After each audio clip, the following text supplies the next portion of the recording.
John McClane is a New York City cop who finds himself in the middle of a hostage situation.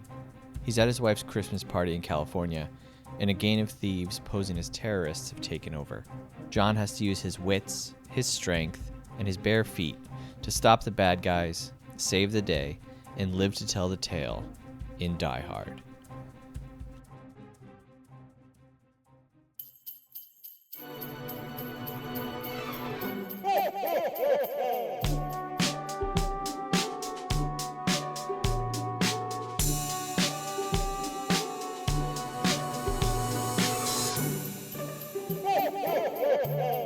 Welcome to Movie Friends. My name is Seth.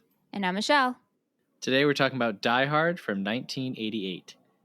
Directed by John McTiernan, written by Jeb Stewart and Stephen E. DeSouza, cinematography by Jan de Baan, composed by Michael Kamen, edited by John F. Link and Frank J. Uriosta, costume design by Marilyn Vance.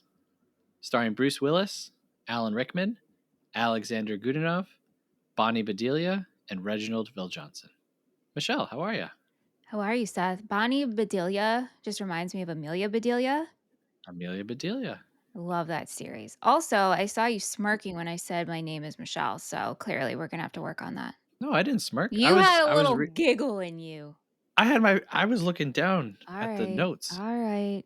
I thought it was the way I said it. I've tried to make it as cheery as possible. Well, that's good because we're in the cheery season. That's right. Friendsumber. Full swing. Happy holidays, folks. Mm-hmm. Speaking of holidays, you started a new one. I did. Picklesgiving. How did Picklesgiving go?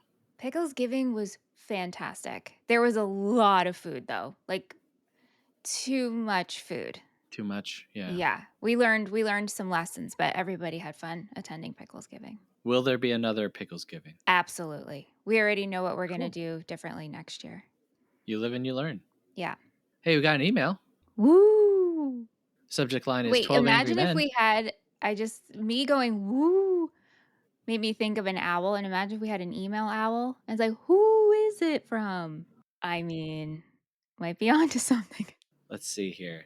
Let's spitball. Dexter, the email owl. Dexter? Okay, all right. Hootie, the email owl. No. Hootie's, no. We could work on it, but it should Tony. be short. No. An Italian Al the owl? Owl the owl. Al No. the owl. Not Owl the owl. Okay, Owl the owl. Al the owl. The owl the owl. Al the email owl. There we go. Who Okay. is it from? Can't wait to never remember that.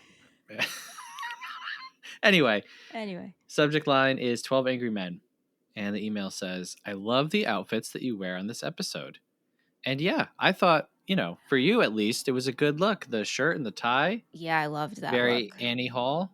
I would love to show up every Movie Friends dressed like that. I mean, I could. No one's stopping me. No one's stopping you. Yeah. This is on a short list of perfect films, and I agree with that. Mm-hmm. Cobb wins this movie. Lee J. Cobb, of course. Juror number 3. Mm-hmm. And this person was excited about the perfect pickle rating, which Michelle and I gave out to 12 Angry Men. Both of us 5-star film. Oh, right. The perfect pickle rating. P.S. I'm so excited about Planes, Trains, and Automobiles. P.S.S.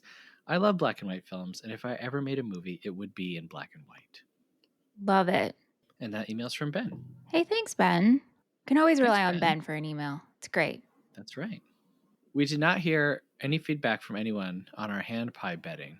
I know. What the heck? Yeah. But we're going to still do that, folks. Though, right? For this month? So far, I owe Michelle 1 hand pie. Yeah. Yes. Maybe we're the only ones who think it's funny, because I told Aunt, and Aunt kind of got it. And I'm like, just listen to our episode. I think you'll get it. Yeah. I just like the idea of me showing up to your house with a basket full of hand pies. I think that's funny. Oh, absolutely. It has to be delivered. I guess nobody else does. What if we made a rule where it has to be delivered in a basket? I would never imagine delivering them any other way. It doesn't even need to be a rule. Okay, good. We're on the same page then. So before we get into our discussion on Die Hard, we guessed each other's ratings for the movie. Yes.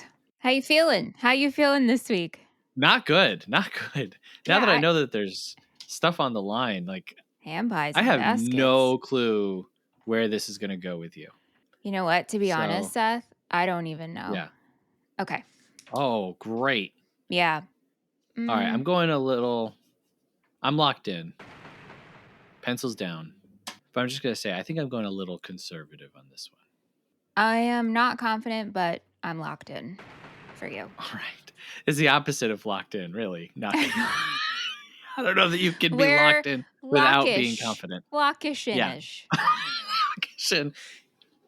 Instead of a booming sound, it's just like a sad balloon. Yeah, Yeah. deflated. Hey, you know what's good about this, though? You What? and I don't have to be that locked in because we brought in a ringer. Yes. Yes, we did. There's someone who's been listening to us talking, perhaps on her own little walkie-talkie, observing and listening, ready to break in and take over the day. Of course, I'm talking about my mom, Merinell. The best Vargas. Hi. Hi, Michelle, and welcome to the party, pal. You know what that is? Yes, that's from Die Hard. Yes, It's a John McClane quote. Yeah. I heard it. I heard him say it, and I was like, I have to get it in. That was perfect. Yeah, well, Welcome to the party, pal. There's not Great. many John McClane quotes that I think that you will be dishing out. Yeah, tonight. not a lot. Yeah. Yeah. Part of it. Thank you for joining us. You've joined us. This is the third time, I think. Maybe. Yeah, Came because on we for did John John Wick. Wick and Charlie Brown. Yeah. Charlie Brown Christmas, and now Yeah. Die Hard. Oh, yeah. And so we're really combining the two first times that you've been on, a big action movie and a Christmas movie. Mm-hmm. Oh, wow. It is a Christmas movie.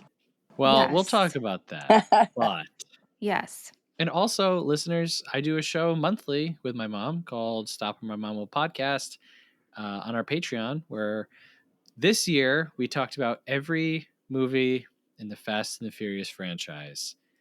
Next year we'll be done and we'll move on to, I don't want to say greener pastures, but just different. Do you have another series in mind? Yeah. Oh, I'm not aware of this. No, we talked about this. Lethal Weapon.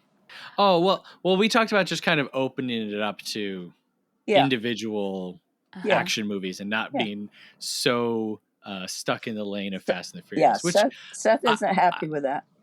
Well, no, it's not that I'm not happy. You got to listen to find out my thoughts, but I definitely like to move around a little bit more. So. Yeah. That's fine with me. Variety and all that. Michelle watched this for the first time, and this was one of those movies you were saying last week that like every year you're like, is this going to be the year I watch Die Hard? Yep. Yeah, and so Saturday came, and Nat was like, what are we watching tonight? And I was like, I don't know. He's like, we could watch Die Hard. And I was like, I don't know if I'm in the mood for like a lot of shooting. And Aunt goes, oh, there's not that much shooting. And I was like, oh, okay. But he did that because he wanted to watch Die Hard. So he lied. Yeah. He lied to watch it and everything. He was just like, oh, this is so great. So great. Had he seen it? Yeah. That's why he wanted to watch it. He wanted to revisit it. Right. Yeah. All right. So how did you find it? Were you enthralled? Were you like, ugh? I was enthralled. And you know what? I feel like, well, I guess you'll tell me because I don't really remember, but I feel like out of all the action movies we've covered, which are not a lot, but when we did Action Month, besides Miami Connection, was that part of Action Month? It was, right? I don't know. Okay. Because I really, was there somewhere? Besides that one, I felt like I enjoyed this one the most out of action films that we've covered. Wow. Okay. So, Mom, this movie came out the year that I was born. So, do you remember your first time watching it? Yeah, I don't think I saw it right away. When I was pregnant with you, no, we weren't going to the theater then. Only like big family movies. We would take the kids, matinee or whatever. But I wouldn't have gone to this at the theater. So did you see this like on VHS or on TV? Probably rented it from Blockbuster. Like the first time you watched it, if you can remember, were you just like, yes? Because you love action movies. Yeah. I love action movies. So, and Bruce Willis. Yeah. We were fans of Moonlighting, and he did this pretty soon after Moonlighting. And I can hear inflections in his voice that he used as David Addison in Moonlighting. Oh, interesting. I've never seen that show. I've only heard of it, because it's where Bruce like got his start. I couldn't tell you what that show is about. I have no idea. They're private eyes. Oh, really? Wow. I thought they were waiters or something. What made you think of that? Okay. So your dad and Michael and I have been going through it, the series. Oh, just recently. Oh, that's fun. Oh, nice. Yeah. Wow. Yeah, you said that you're a fan of Bruce Willis, and I was trying to think of like, what is Bruce Willis in my mind? And I kind of came back to, obviously, Die Hard is great. And I did not grow up watching Die Hard. I haven't seen any of the sequels. I only watched this for the first time like within the last few years. And I was really kind of impressed because a lot of movies that are huge, movie that everyone has seen and everyone thinks is so great, and then you watch it and you're like, this is not as good as I thought. But with Die Hard, I was like, oh, what a joy that it turns out to actually be really good. So for me, I was like, I think that Bruce Willis is The Sixth Sense and Unbreakable for me, like the movies that he did with M. Night Shyamalan. Right. Which were great. I guess he's just not as big of an actor to me in my life as a lot of other people. Yeah, he's still the talking baby for me. I can't. That's all I hear. Is from Look Who's Talking. Yes, he's still the talk. Yes, same thing with Kirstie Alley too. Even though I'm watching her in Cheers, like what? We talked about this on Fifth Element. I was like, yeah, he's the talking baby. Okay. Yeah. Yeah. I guess the other like big one for me, for some reason, we watched 12 Monkeys a lot growing up, which I think that he's really good in that. I don't know why. And then the next one would be Armageddon. Oh yeah. But for me, Armageddon is more so just the Aerosmith song. Yep, me too. Which is creepy. Did anybody think it was creepy the besides Aerosmith me? Song?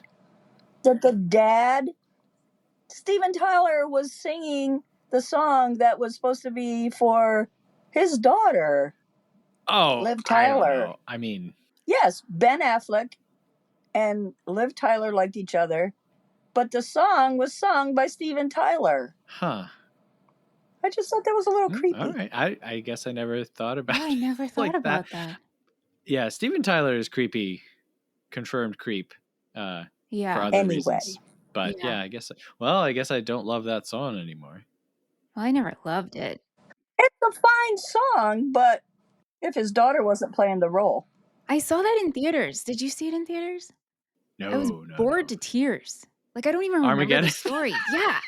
I was like, why am I here? Because my parents. Well, there's a big asteroid. They're trying, Michelle. They're trying to save the Earth from destruction. Armageddon and Independence Day and those. I just always confuse them. And then Mars Attacks sometimes gets in there. No, that's a different thing. I know, but that's how it works in my brain. I'm like, all three of these are the same thing. They're not, but. I just remember thinking like this is the most romantic song I've ever heard in my life when I was, 9 or 10. Yeah, it was. On the Bruce Willis note, my first question for you guys is Bruce Willis as John McClane. Is this acting? And is it good acting? And how do you feel about him as this character? Michelle is shocked right now. She's shocked. She's in shock. Let her process. Yeah, like I said, after just watching a couple seasons of Moonlighting, I definitely got the David Addison vibe in John McClane. But I think he's good at that. That's kind of what he's known for, like being sarcastic.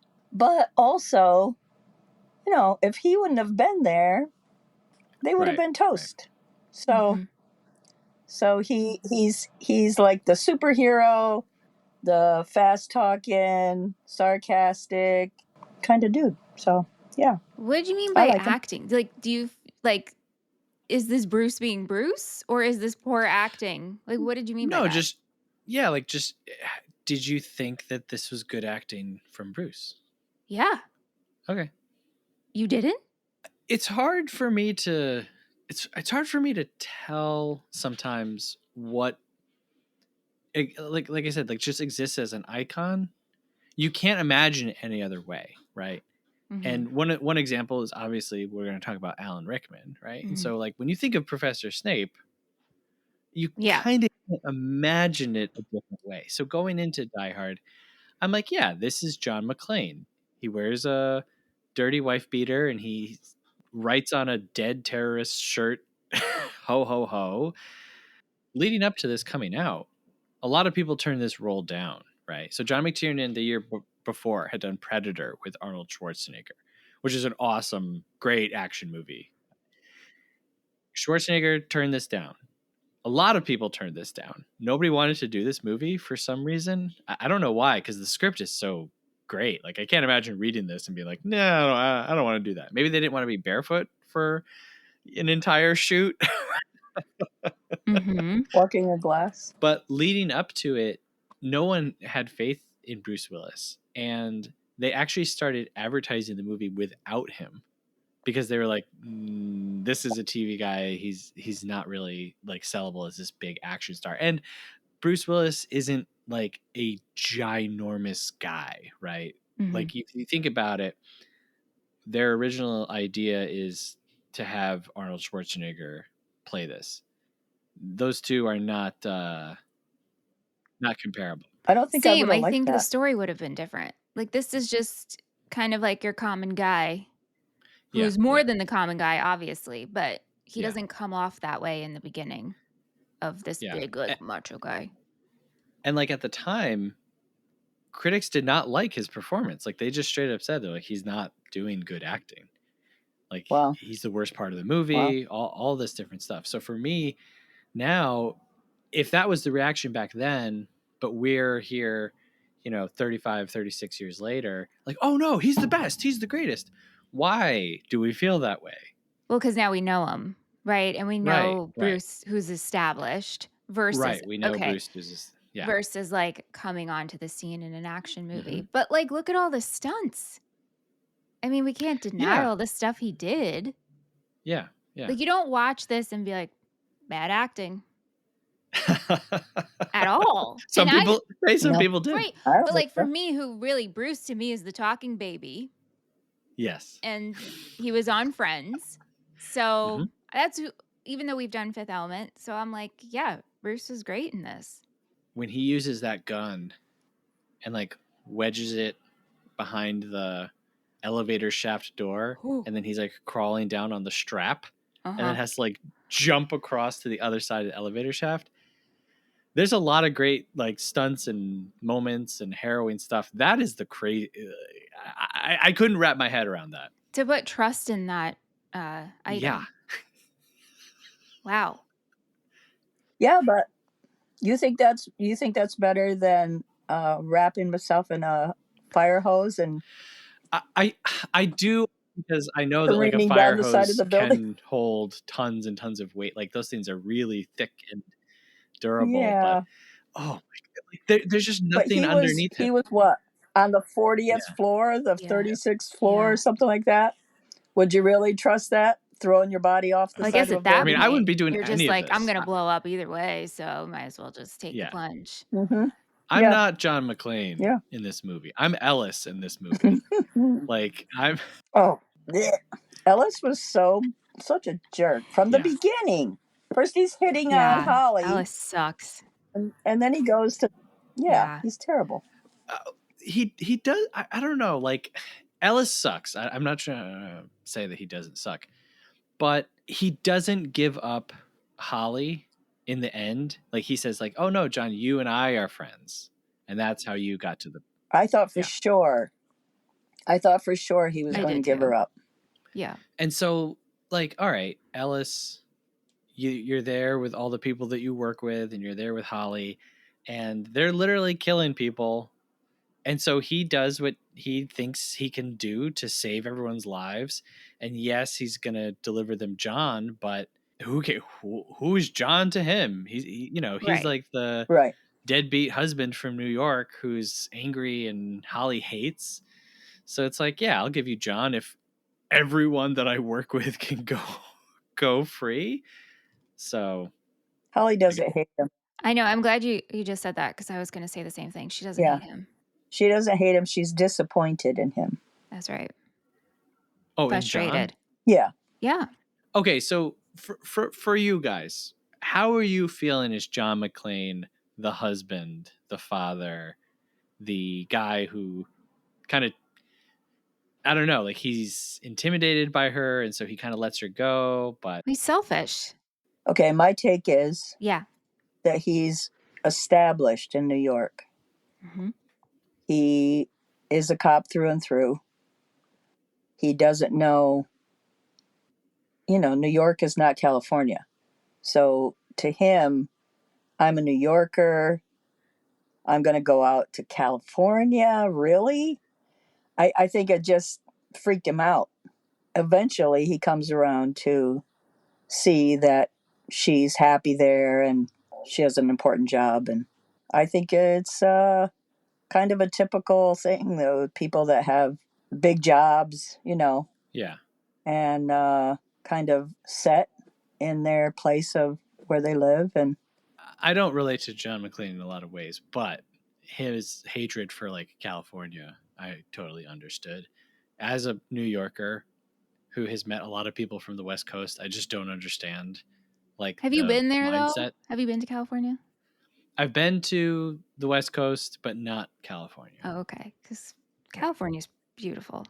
Great.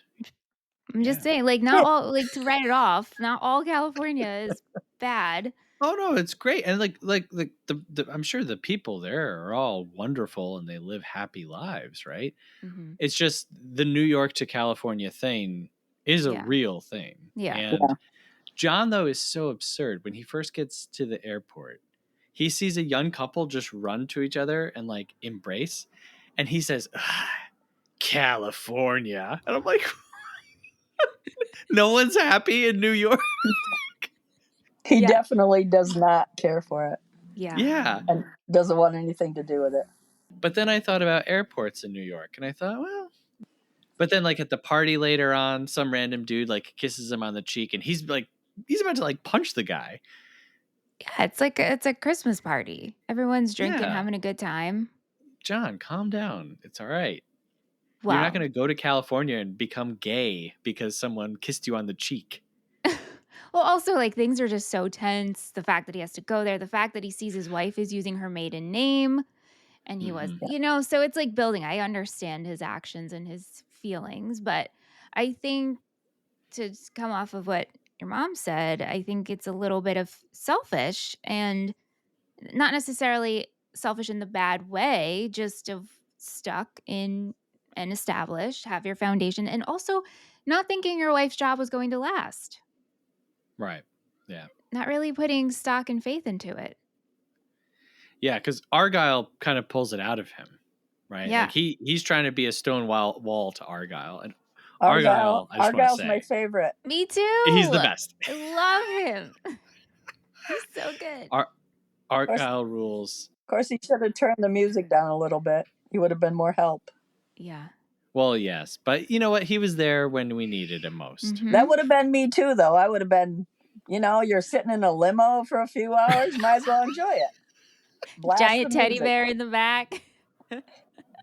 So yeah, Argyle asks him about his wife and why didn't you come out? And John is saying, well, I had a lot of scumbags I had to take care of. And Argyle's like, no. You didn't believe in her. Mm-hmm. You didn't want to upend your life because you didn't think that she would actually make it. And now that she has, you know that you either have to leave her or you have to come out here. But for me, like where it all kind of falls apart is that they have 2 kids. Yeah. Yeah. Well, At that's that where point, it's like really complicated. I don't care. Yeah. Like I live here in New York, right? I have a job here. If my wife was like, oh, I've got an opportunity to move to California for this incredibly well-paying job that's very important, and we didn't have kids, I can see myself saying, yeah, go for it. We'll see each other once a month or once every few weeks and test it out and see how it goes, right? But once you have kids involved, it's like, John, Yeah. what are you doing? I wonder if John. So I was thinking about like the backstory here. Like cops can retire early because they put in so much time. So I'm like, I wonder when he was going to retire, and was the plan then to move out to California? Was that discussed? Interesting. Oh, okay. Yeah. Mm-hmm. I mean, I'm sure they need cops in California. Sure. But I'm sure if you're like you said, he's a New York established cop, already has this stigma against California. Yeah. No way. Yeah. So Alan Rickman as Hans Gruber. It took me until this time watching it to realize that Hans Gruber is actually German. I thought that he was just an American dude with a name and was like using all these different accents. So yeah, I'm a dummy. That's interesting. What made you think that way? I guess Hans doesn't sound like a German guy. He sounds like Alan Rickman to me, doing a German guy. And so I was just like, well, he's just Alan Rickman and he does voices, whatever. And I know Alan Rickman isn't American, like I just said, but yeah. So how did you guys feel about him? Go ahead, take it away. I don't know. He was very. I don't. I don't even know words to explain him. He just was greedy and man, he had a crew that wouldn't stop at anything. Walked in the front, shot all the security guys. Like they were determined they were going to get this. What was it? They finally got bonds, right? Bearer bonds. 640 million bearer bonds. Yeah. To me, this whole takeover, I was a little confuzzled because I'm like, who are you guys? Like, you don't all seem to be German. Like, how are you all working together? Oh, I thought they were. I thought they were all German. Well, maybe they are, but I thought they had like different accents. I mean, Theo. There's a few. There's Theo's the two German German brothers. Right. Yeah. But not all of them. Right. And then they're after such a specific number, 640 million bearer bonds. What is a bearer bond? I didn't look it up. I don't. Right. I can explain it. Finally. Okay, please. Finally. Thank you. I think I have like a succinct way of explaining the plan. Okay. I'm thinking gold. Literally, I'm thinking gold bars like in David the Gnome. Do you remember David the Gnome?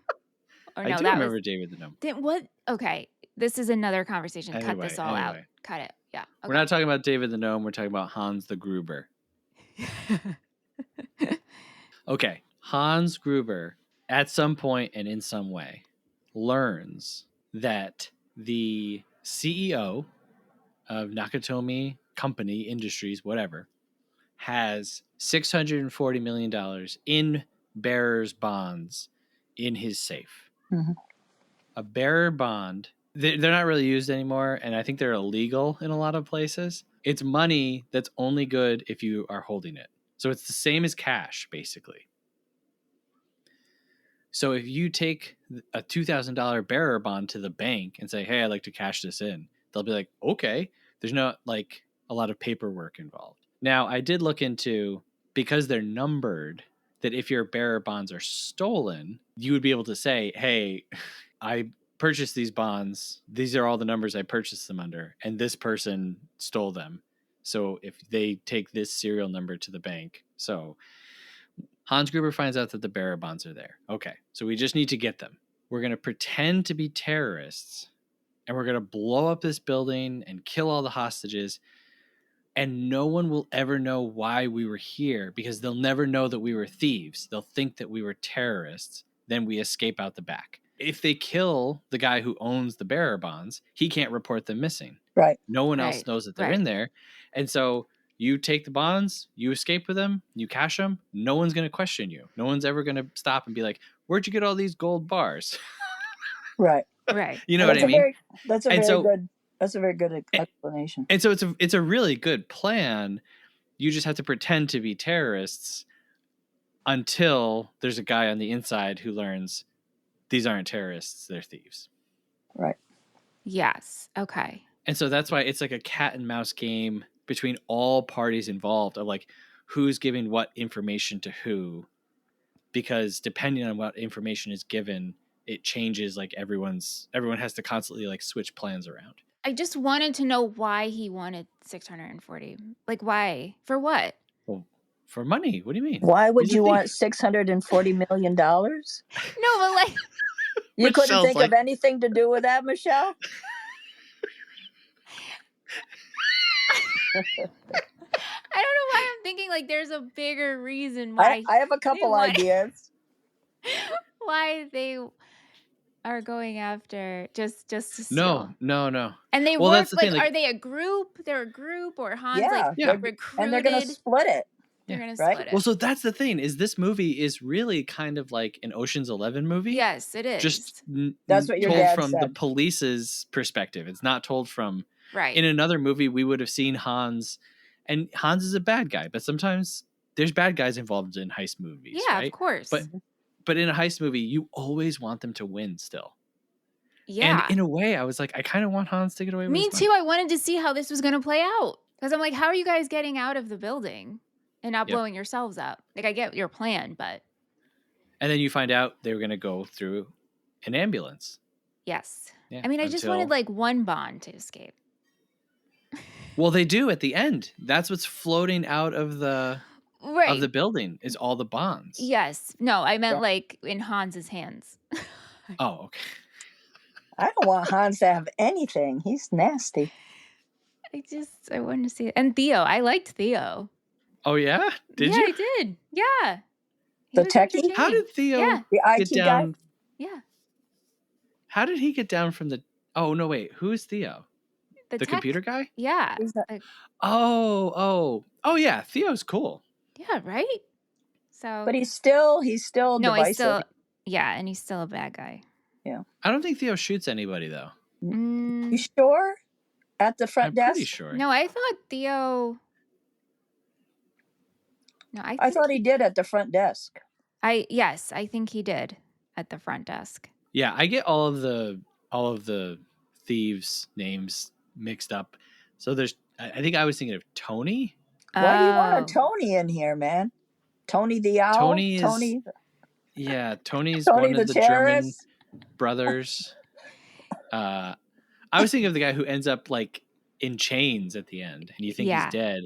Yeah. But then he shows up out of nowhere with a gun, like a zombie.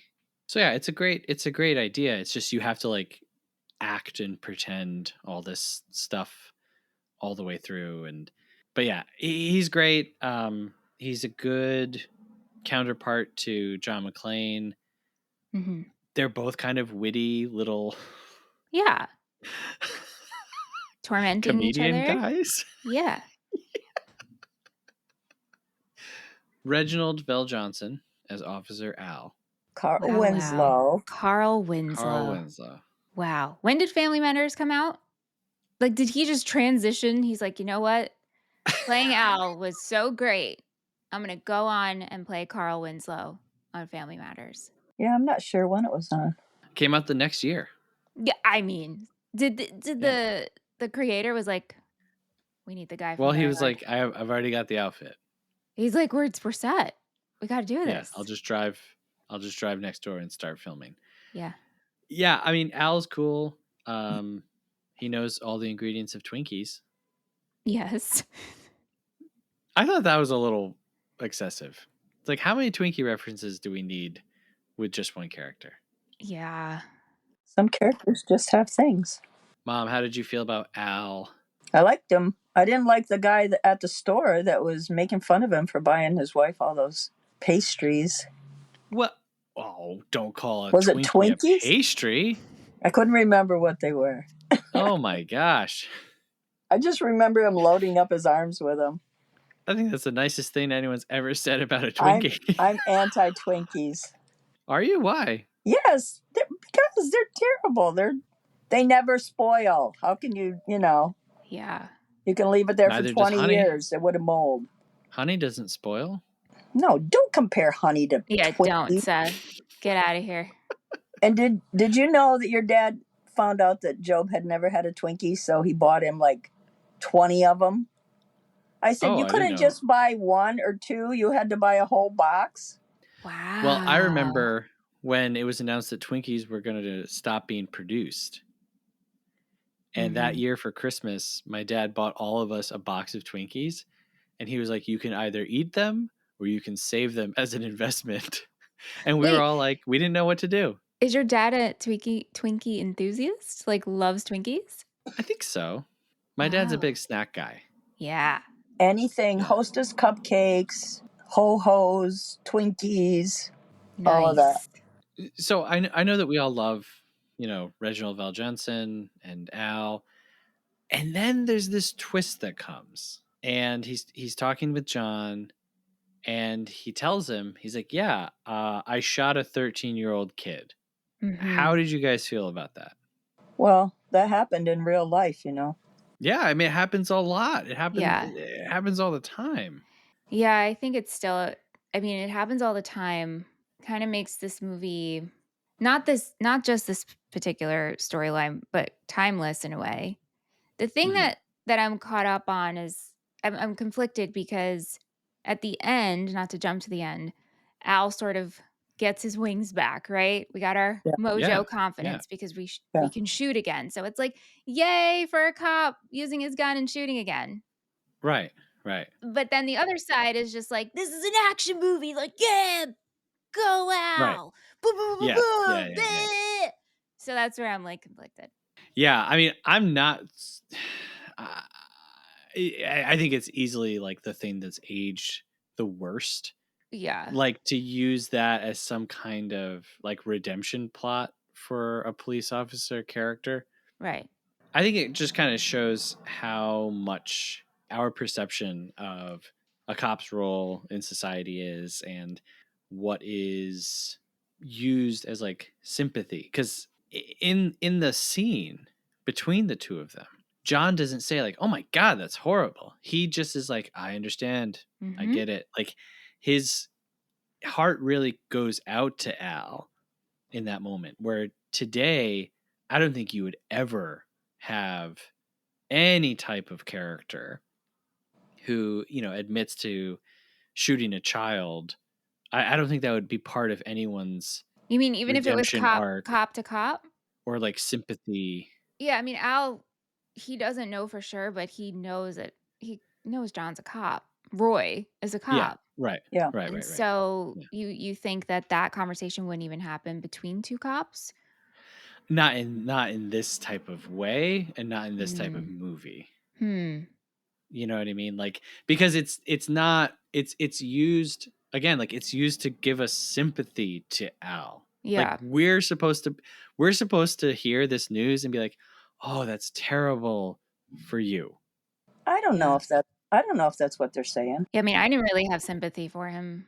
I don't know. I kind of think that's I just think that how the conversation plays out between the two characters, the way that Bruce Willis acts it. And then again, like Michelle says, Al's whole arc is, hey, he used his gun again. Everything's okay now. I don't think I that think if it that's would have been the chief of police, whoever that guy that came in, swooped in and took over the case before the FBI got there, you know who I'm talking about? Mm-hmm. yeah. I think if that storyline would have been with him, no. But Well, we see Al as, you know, he's going to be dad for first time. He's sympathetic to John, the situation. We get to know him little by little as a good guy.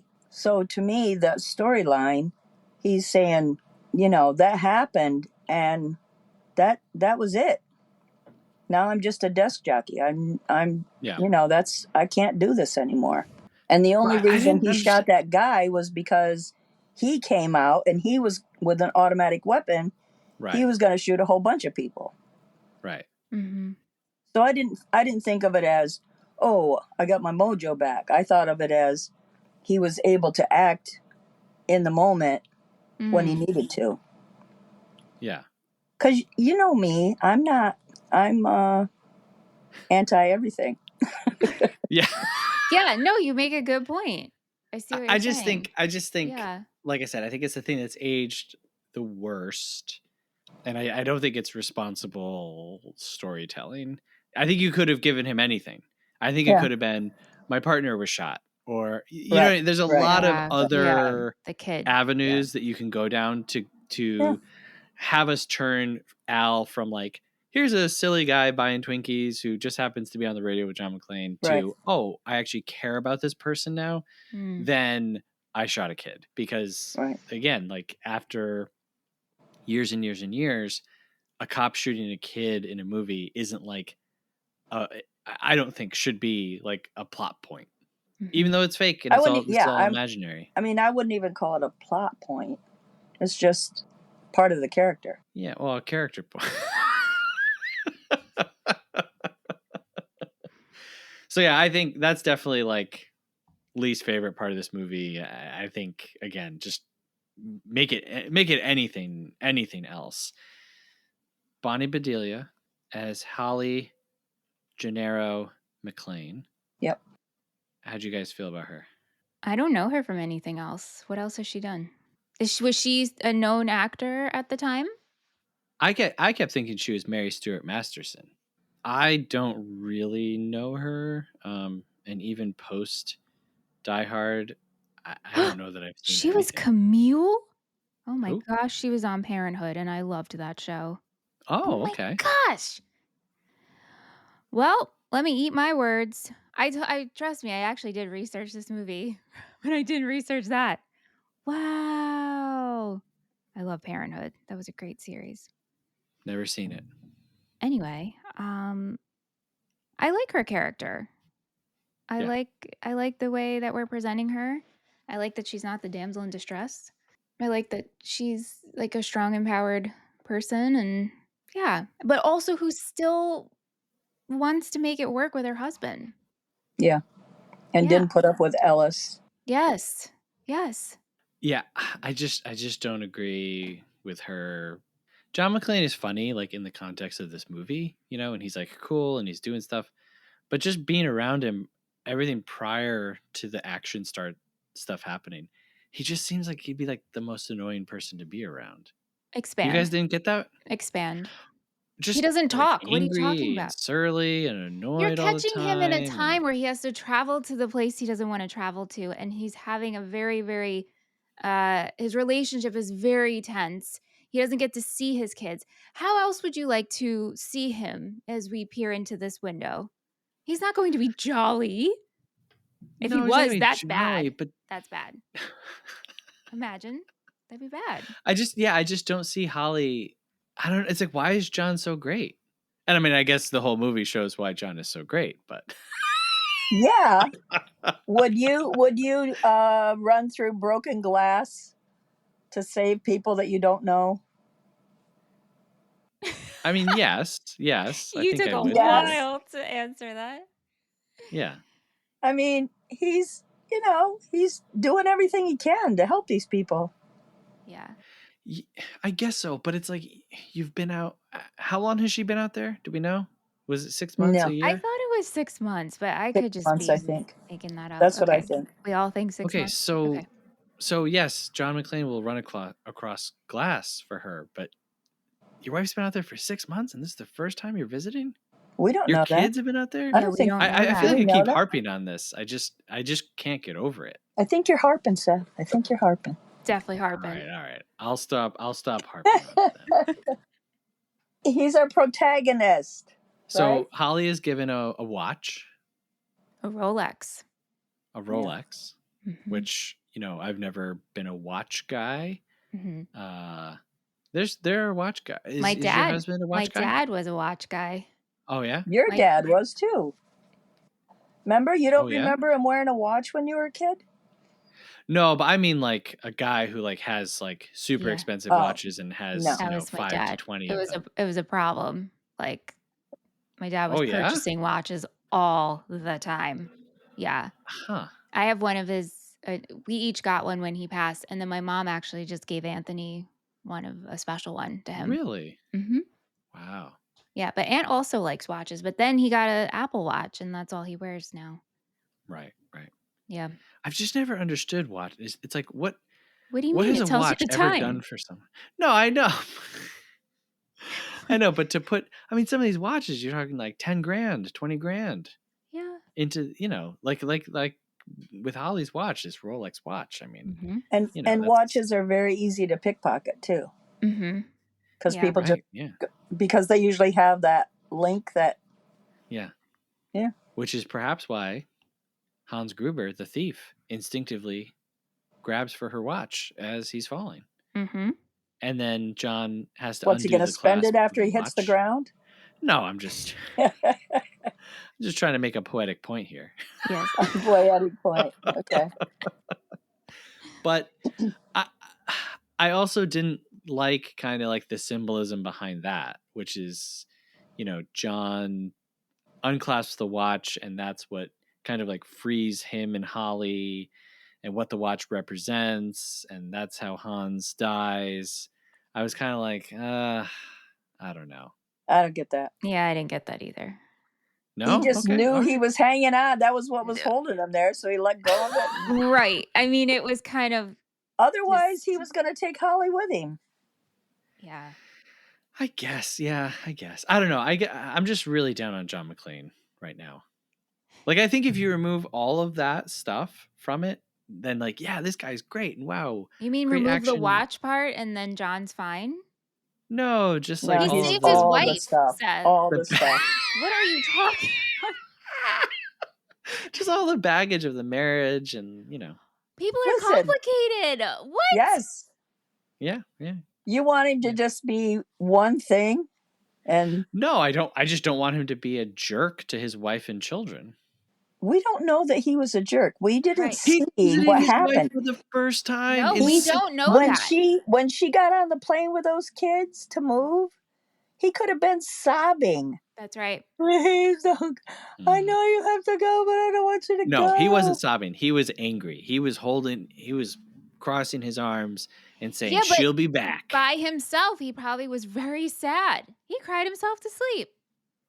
I don't think John McClane has cried himself to sleep. Yes, he did. In his New York residence. In his New York apartment. Lonely nights. Yes. The one thing I will say, though, is when he's on the phone with Al and he says, hey, find my wife and tell her I'm sorry and all of those things. Mm-hmm. Yeah.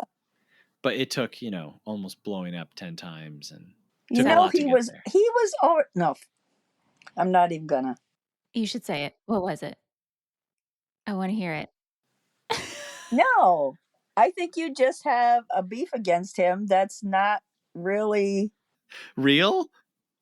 Justified? No, it's real to you. Yeah, not justified. No, this is a fictional character. It's not real. But Seth, we're only getting a glimpse. It's a fictional character, but you're making him right. Like he's this terrible person because he didn't move to think he's California. Listen, I'm just going to tell you this right now. As a father, I think he's a terrible person. Absolutely. I think that he learns. I think that he learns his lesson.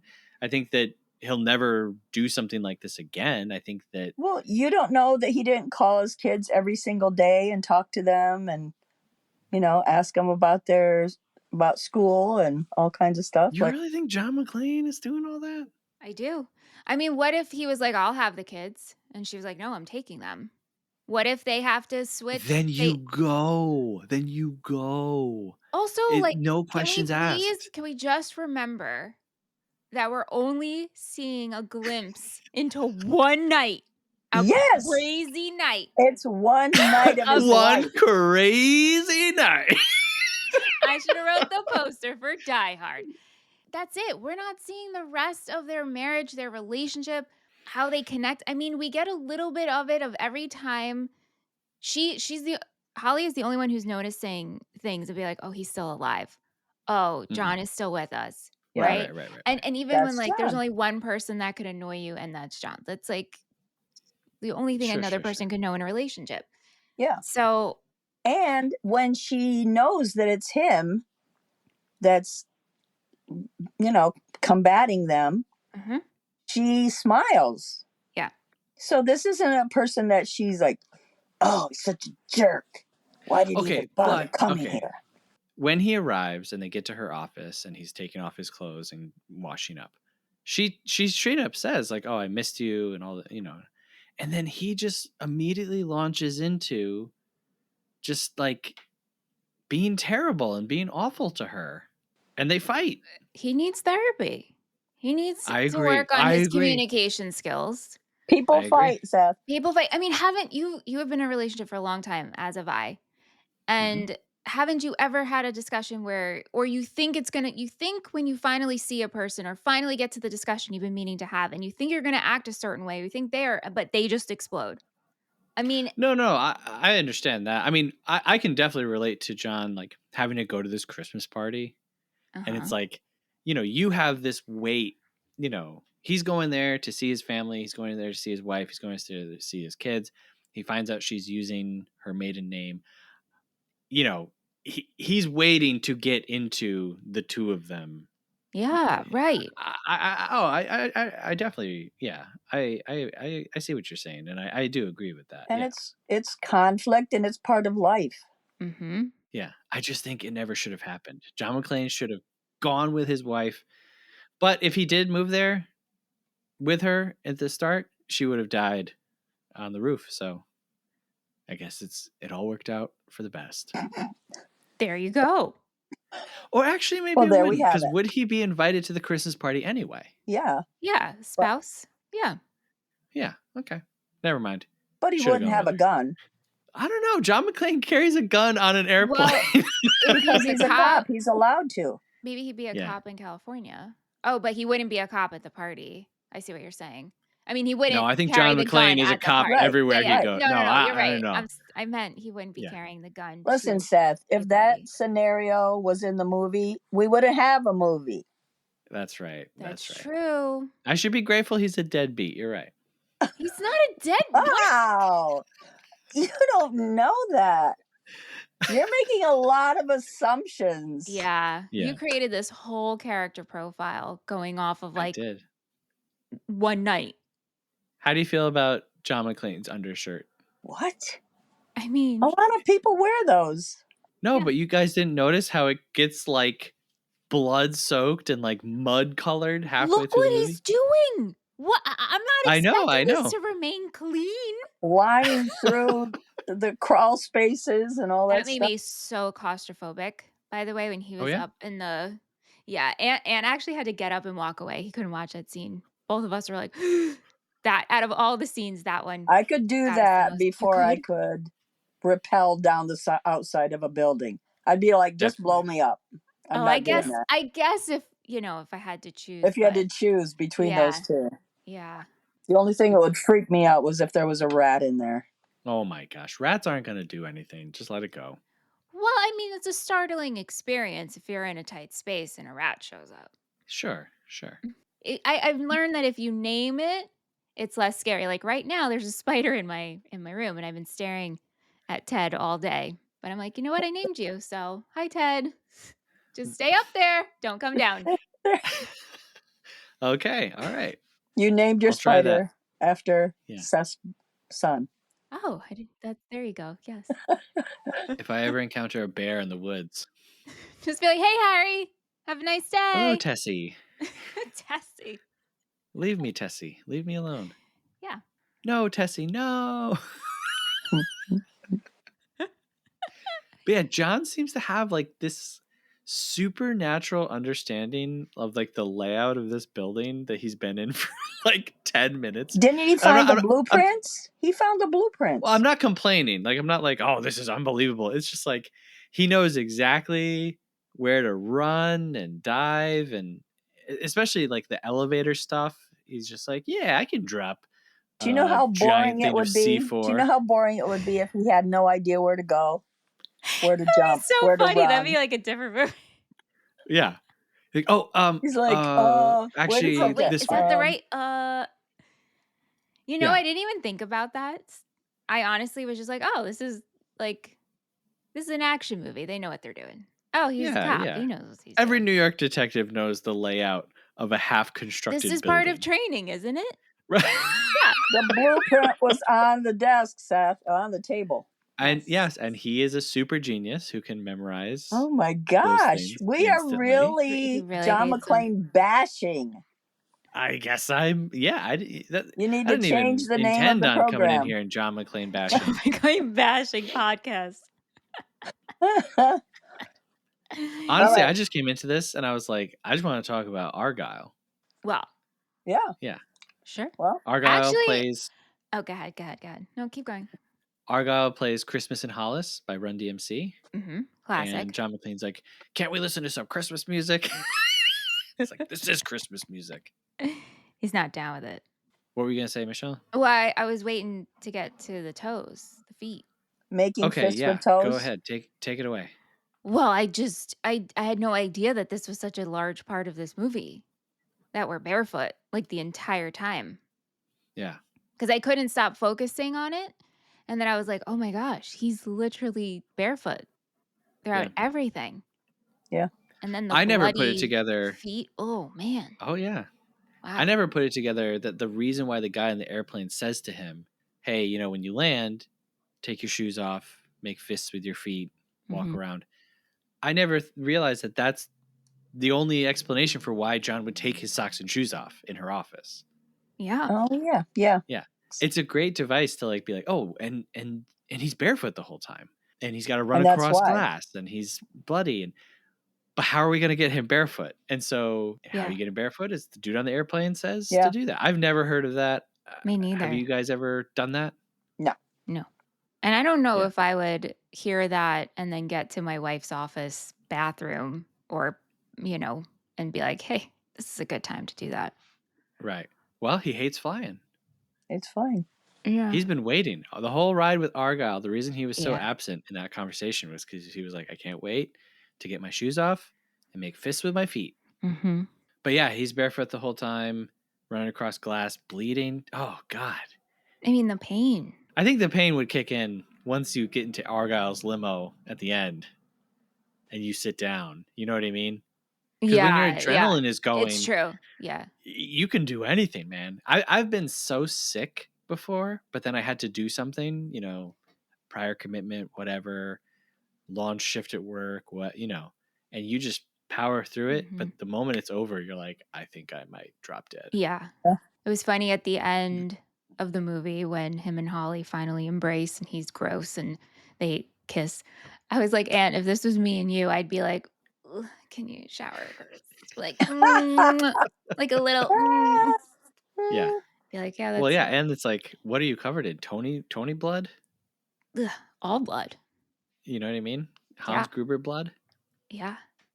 So there's a part of this movie that I absolutely hate, but here we are. I would like to hear your cases for and against, if possible, Die Hard being a Christmas movie. He's going there. It's Christmas. It's a Christmas party. Simple. That's it. That's it. If it wasn't Christmas, he wouldn't have lugged that gigantic bear on the airplane. Oh, I mean, it could have been the kid's birthday. Well, yeah, just because bear. It was a Christmas just bear. Just because bear. It was a Christmas bear. Christmas bear. Christmas party. Christmas time. Okay. Do I have to sing Charlie Brown to you? No. Yes, Christmas please. time is here. No, I'm not singing with this scratchy voice. So when Die Hard ended, Aunt was like, is this going to be in the yearly rotation? Like, will this become like an annual watch? And I said, no, I'm good. And then he was like, what about in 2 years? And I was like, maybe in 5 years. Aunt put in our calendar. I'll read it to you guys because he wrote a note in there. 2029. Oh, here it is. November 30th. Watch Die Hard. Okay. We agreed to watch Die Hard every 5th Christmas right after Mitch saw Die Hard for the first time. Mitch thinks this is a Christmas movie in the same vein that Planes, Trains, and Automobiles is a Thanksgiving movie because it occurs during the specific holiday time. It's a Christmas movie, but not a Christmassy movie. Got it. That's where I stand. Yeah. Yeah. Okay. I've heard a lot of arguments over the years for and against. Yeah.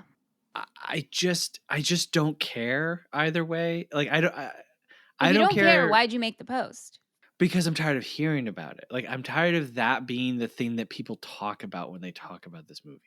It is the thing that they do talk about. I mean, for someone who's never seen it, that's the only thing people have ever brought up to me. It's a Christmas movie. Okay. Oh, Kermit's back. Who cares? Kermit's back. Well, what can you do? You can't dictate what people remember about something. That's true. That is very, true. very and the fact that this movie aired in the summer is strange. Premieres in July. even though it, so if it aired in December or November, then maybe people would be like, okay, no, this is definitely a Christmas movie, but Christmas in July. that's true. Yes. Christmas in July. That's right. And I mean, Christmas in California. How cold is it there? It can get chilly. I mean, I was listening to a Northern podcast today. It was California. in the 40s. Yeah, Northern California. I mean, they have snow too. Let's see. Hey Siri, what's the temperature in Los Angeles right now? 63 degrees. Well, high what of about 70. I don't okay, want to and hear he's about chilly. well, It's like 33 degrees where I live right now. yeah. Oh, sorry. It's 29 degrees right now. Mhm. I feel exactly the same way that you feel. Well, really, both of you feel. It takes place at Christmas. And so it is a Christmas movie on a technicality. Yeah. But I think it could be kind of set any time and it doesn't really change.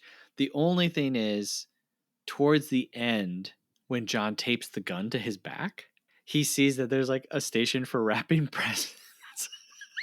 Mhm. So there's that one. And then now I have a machine gun, ho, ho, ho.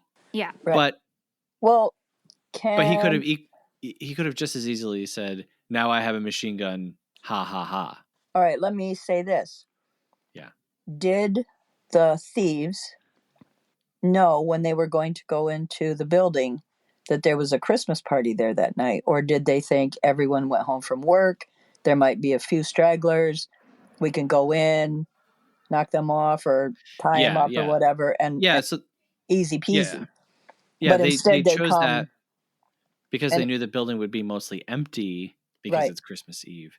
But there would be people there because they needed hostages because their plan the whole time was to say, okay, send in helicopters to get these hostages, and then they were going to blow up the roof. That's why the whole roof is rigged to explode because that was their plan from the beginning. And like that would cause all this chaos, and that's when they would escape. Right. Yep. But I hadn't thought of that before. Mm-hmm. Did they know that Christmas party was going on, or was that a surprise to them? Yeah. Oh no, Hans Gruber is not surprised by anything except for John McClane. The one thing he didn't count on. So I guess to me, I'm picking a very weak and cowardly way of saying it doesn't matter what if to you Die Hard is not a Christmas movie, then it doesn't. Who cares? Great, go for it. I don't care. Yeah, especially if this was something that was shown on TV around Christmas time, then that like you grow up with something becoming a Christmas movie that can add it to it as well. I mean, you watch Les Mis, right? That's your Christmas movie. Little Women is my Christmas movie. Yeah. I watch Les Mis every Christmas Eve, and so to me, that's like that has become a Christmas movie in my mind, right? Just because that's when I watch it, right? You know? But Lethal Weapon is also at Christmas time, movie. Yeah. And so it's like, oh well, that's also a Christmas movie now, and it's like, all right. I think there could be Christmas movies and then Christmassy movies. Yeah. Right. And everyone can have their own opinion. That's right. Yes, that's true. Did you guys have any other notes that we didn't talk about?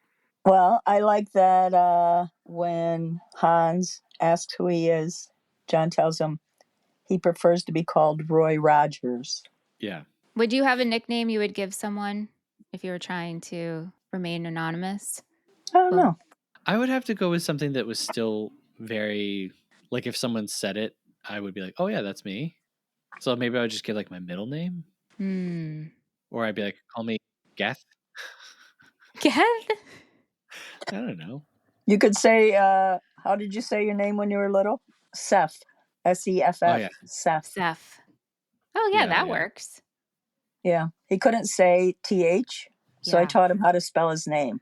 As many children cannot. Yes. Mm-hmm. Yeah. Yes. So he would just say, my name is Seth, Seth. I think I would tell him to call me like Moonbeam or something. Moonbeam. All right. Okay. The shining light, you know? That would be your name. I guess I from know, now on, yeah. Moonbeam. Yeah. You wouldn't be like, call me Rochelle. No. That's too close to my name. But that's what I'm saying. Yeah, I know. And you don't want someone on the radio to be like, Moonbeam, where are you? And you forgot. You're like, no, I'm not going to forget Moonbeam. with it. Yeah, I guess not. John is not like Roy. It's true. It's true. He just wanted to be a cowboy. That's right. So this movie was made for $28 million, 5 of which went to Bruce Willis. And this was like unheard of at the time. He wanted $5 million for the movie, and they gave it to him. Wow. And then, like, again, in the advertising, turned around and they were like, Bruce Willis isn't the star of this movie. just come see this movie. Goes on to make $143 million at the box office. It ends number 10 at that year's box office, so does quite well. And Yeah. created 4 sequels, I believe. That blew my mind. I had no idea there were more diehards. Yeah. And if you read the summaries for them, they're pretty funny. Yeah, there's one in like New I York said- City. Uh-huh. Mhm. And I think Samuel L. Jackson Yep. is in that Yep. one. He's in the third one. Yeah. You guys should do Die Hard. Okay. We'll see. Maybe if John McClane becomes a nice guy. Oh my gosh. Anyway, this currently has 94 on Rotten Tomatoes, 4.1 on Letterboxd, 72 on Metacritic. This is in the National Film Registry. It was added in 2017. Wow. Wow. Ebert did not love this. Gave it 2 out of 4. And they shot this from November 2nd until March 4th. Whoa. Long, yeah. It's a long Is it all shoot. this I'm assuming like the explosions in glass were all practical and Yeah. Oh yeah. Yeah. Yep. It's pretty cool. So now we go to a segment of the show where we talk about what we liked and what we didn't like. It's called Happies and Crappies. It's time for Happies and Crappies. Happies and Crappies. It's time for Happies and Crappies. Happies and Crappies. It's time for Happies. So my happy is Argyle. Just everything with Argyle. I kind of wish that Argyle was the guy on the radio. Like, obviously you lose that whole connection with like the police and the FBI, but I just wish that this movie was John and Argyle against a bunch of thieves with guns. And then my crappy, like I already mentioned, is the whole subplot with Al. It's crazy. Okay, my happy is also Argyle, and I was really nervous that he was going to die, and I'm really happy that he didn't, and he had a good part. My crappy is there's a scene, it is super quick, where John is in the building and he goes into a room where there's a closet and there's just like images of women. Are they naked? And he goes, Oh yeah. The he goes, construction site. "Hi girls." And then that's it. And I'm like, did we really need that? I think it was part of the construction. Yeah. And it's just showing that those, they can do. Yeah. I'm like, Yeah. not Yeah, necessary. we don't need to single out the construction guys for liking ladies, I just think that part to I'm add to not Could've been that singling in. them out. I'm just saying any place where men work by themselves, you're apt to find something like that. Mechanic shops. Hey, mechanic shops. Have you ever been in one? I mean, A garage? as a person getting their car fixed, yes. Oh. There Back could be a then- lady mechanic shop with... Sure. Yeah, there is. I want to say something about Argyle. I love the scene when he takes the limo and rams it into the IT van. Yep. Yeah. And then walks over to it and just punches the guy out and he just falls over. And I was like, yeah, Argyle. See, he could have been that. He could have done that. He could have been a contender. There's nothing from the movie that you don't like? Yeah, I didn't like the FBI guy, the police commissioner. Oh, yeah. All of those jerky guys, they were... Oh, wait. On that, I'm so glad you brought that up. Johnson & Johnson, not related. Johnson. Not related. I was like, Yeah. what? We just had a total shift here. Is this a comedy Yes. now? What Oh, the heck it's is that? yeah. A lot of the stuff with the cops is funny. Like when Yeah. Hans falls off the building and he's like, oh my God, I hope that's not a hostage. Yeah. Like, And then, one of the Johnsons gets on the radio Mhm. and he says, this is Johnson. No, the other one. Yeah. It's great. What the heck? Yeah. And didn't the helicopter end up crashing? Yeah, they blow Yeah, it up. Yeah, blows they up. blew it up. They blew it Yeah. up. And Johnson, then they say, no I more guess we're Johnson going to and need Johnson. some more. Yeah, we're going to need some more FBI guys. Yeah. So we asked some friends on Twitter what they thought. A Ton of Bricksmas Oh my gosh, at A Ton of Bricks. our Twitter friends are changing their names for the holidays? Some of them are, yeah. Okay, cool. A Ton of Bricksmas I love it. says, whether or not this is a Christmas movie, it's not, is irrelevant. It is a perfectly executed action movie. All thriller, no filler. They should have made the Argyle movie about Argyle the limo driver. Yes, agreed. Sean Shank at Tyler_Burnham At Tyler_Burnham holiday cheer. I'll just give them their names. There you go. Okay. There you go. Okay. He says, when they dropped Christmas in Hollis in the first 5 minutes, I knew there was no debate. Die Hard is a Christmas movie through and through. In my opinion, it may be one of the greatest Christmas movies ever made. As a character says late in the movie, Merry Christmas. There you go. Paul Muad'Dib at Trig Raptor At Trig Raptor sings Jingle Bells. says, Christmas time last year. Bought this. Wife had never seen it. Turned it on. Fell asleep like immediately. Wake up and it's the end of the movie. Wife's like, that was awesome. Feel good about my decisions. Nice. That's great. David Shaw at True Red Devil 99 True Red Devil 99 loves candy canes. says, if this was an Independence Day party, the plot and story never changes. So this is why it's not a Christmas movie. Well, that's a strange party theme. He's saying it's the same No, people movie do as 4th of July Independence. parties all the time. In a corporate setting like that? No. I No. mean, no.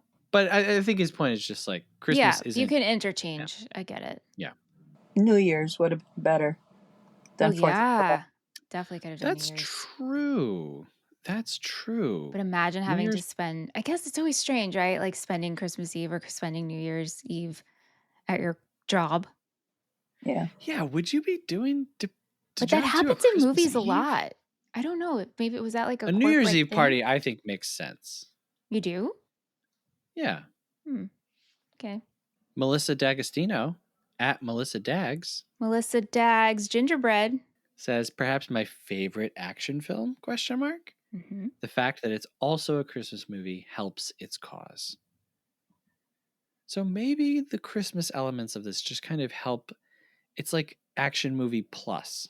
Yeah. Action movie plus zhuzh plus sparkle. Yeah. Plus tinsel. Mhm. Plus a bow. Plus a bow. And a bear. And a bear. So those are some people that we do know. Now we go to a segment of the show where we hear from people that we don't know. It's called Half Star, 3-Star, 5-Star.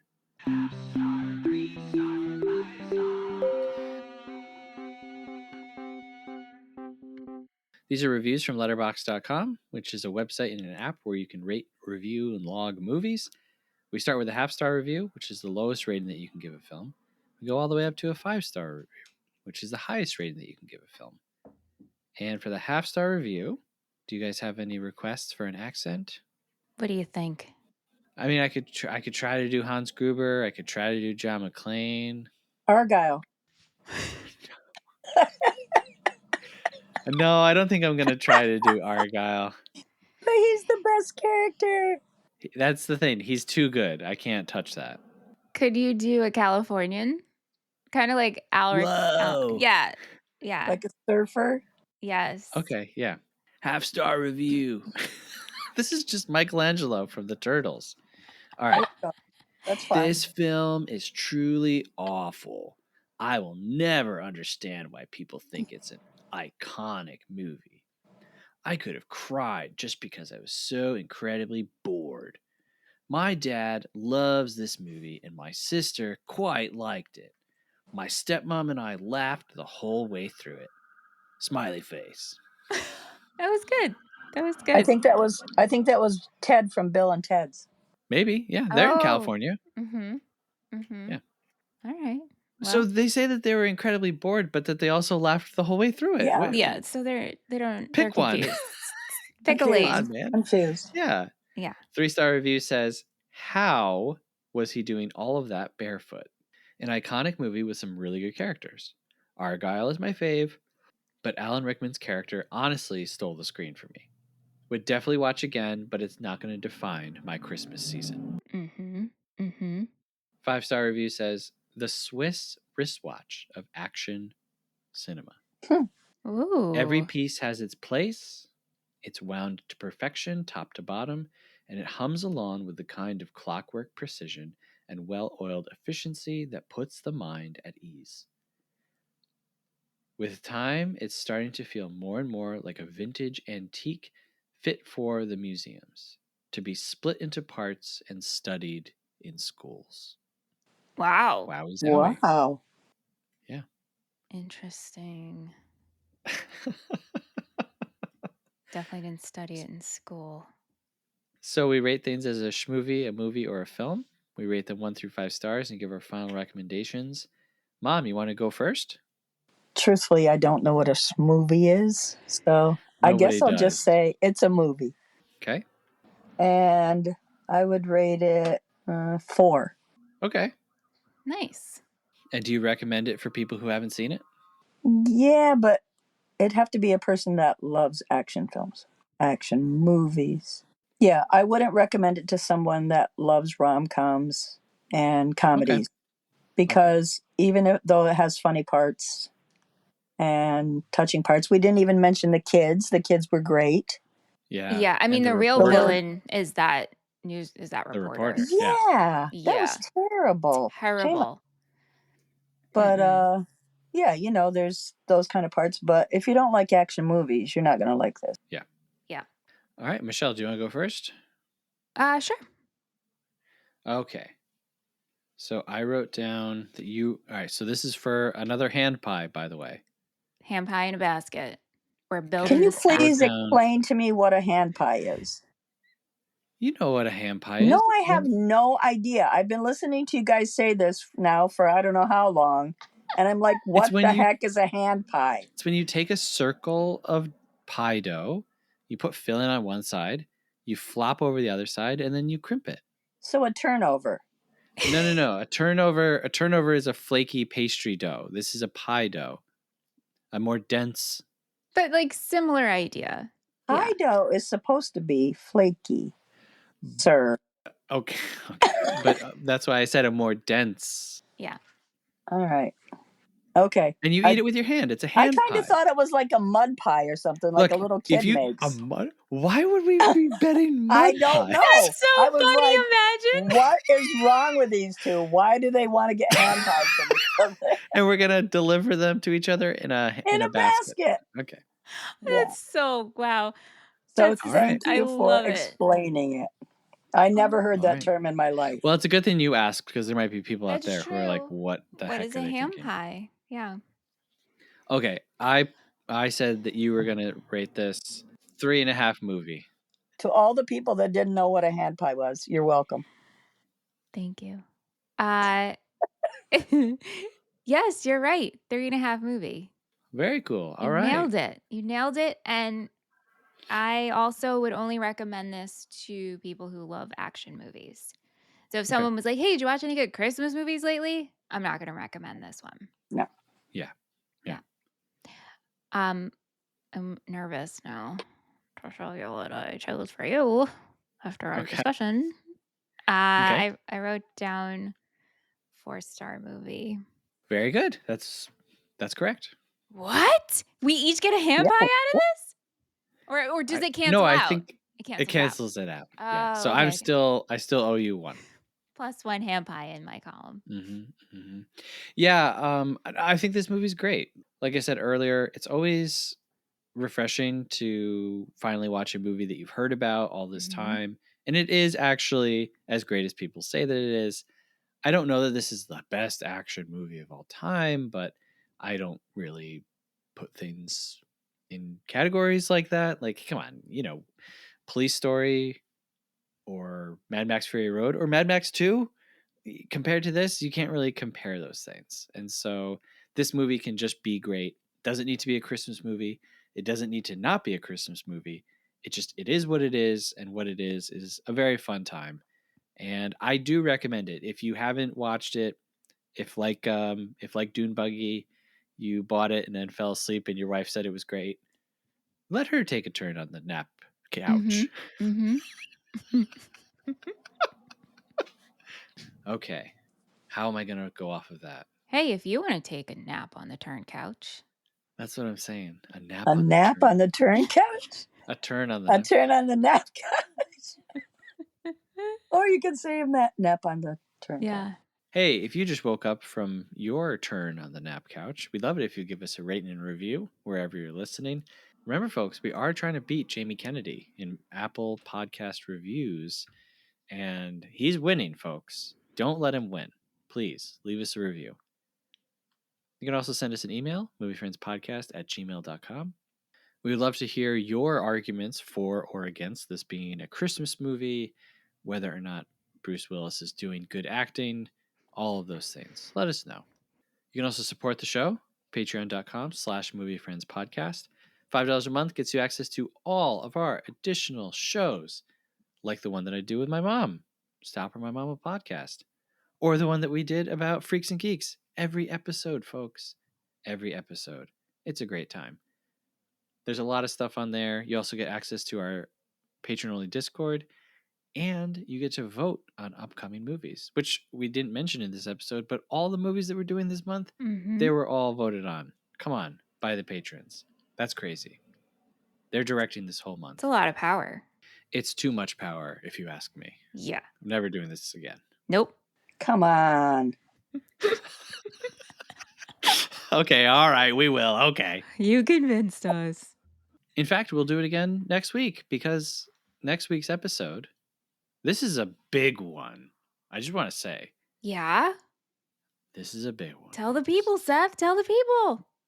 We're jumping ahead 5 years to 1993. We're going to be talking about The Nightmare Before Christmas, directed by Henry Selick. It is 76 minutes, and it's currently streaming on Disney+. So excited. Love this one. Very exciting. Do you like this one? I mean, I can't tell you because I don't want you to bet my hand pie. Oh, shoot. Forget what I said. I will. To be determined. But yeah, this is one that I would do even if it wasn't December. You know what I mean? Oh, yeah. Definitely. This is an iconic film. Mm-hmm. The Hey, imagery has permeated every. We talked to Harry. That's right. We talked with one of the animators, Harry Walton. We did an interview with him. He also animated for Honey, I Shrunk the Kids. Yep, and he worked on Pillsbury Doughboy. Pillsbury Those Doughboy, commercials, and the RoboCop, Hamburger Helper. So Hamburger cool. Helper. Yeah. So ahead of our episode on Nightmare Before Christmas, be sure to go back and listen to that interview with Harry Walton. Super nice guy, super cool. And he had a lot of great insight and stories. Well, Mom, thank you so much for joining us. Thank you for having me. I'm glad I didn't cough through the whole thing. I mean, even with you under the weather, you were perfect. Oh, Yes. Wow. Thank you're you. too kind, Michelle. I feel like she's our resident action film person. She is. Don't you think? Absolutely. Yeah. I Kind of am. Yeah. I never thought that would be what I was known for.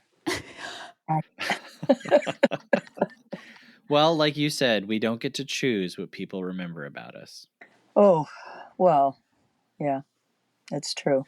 We don't. Sorry to hit you with that depressing thought. It's okay. I can handle it. I raised you, didn't I? Yeah, you're tough like John McClane. That's right. Anyway, thanks, Mom. You're welcome. Thanks for having me. Hey, thanks, Michelle. Thanks, Seth. Hey, thank you very much for listening. And remember, folks, if you have $680 million in bearer bonds, maybe consider a 9th level of security. Thank you very much for listening. Till next time, have a good one. Movie Friends is produced by Seth Vargas and Michelle Rubenstein. Music by Anthony Pecora. If you like the show, please subscribe and give us a rating. It really helps us find new friends. Thanks.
Movie Friends is produced by Seth Vargas and Michelle Rubenstein. Music by Anthony Pecora. If you like the show, please subscribe and give us a rating. It really helps us find new friends. Thanks!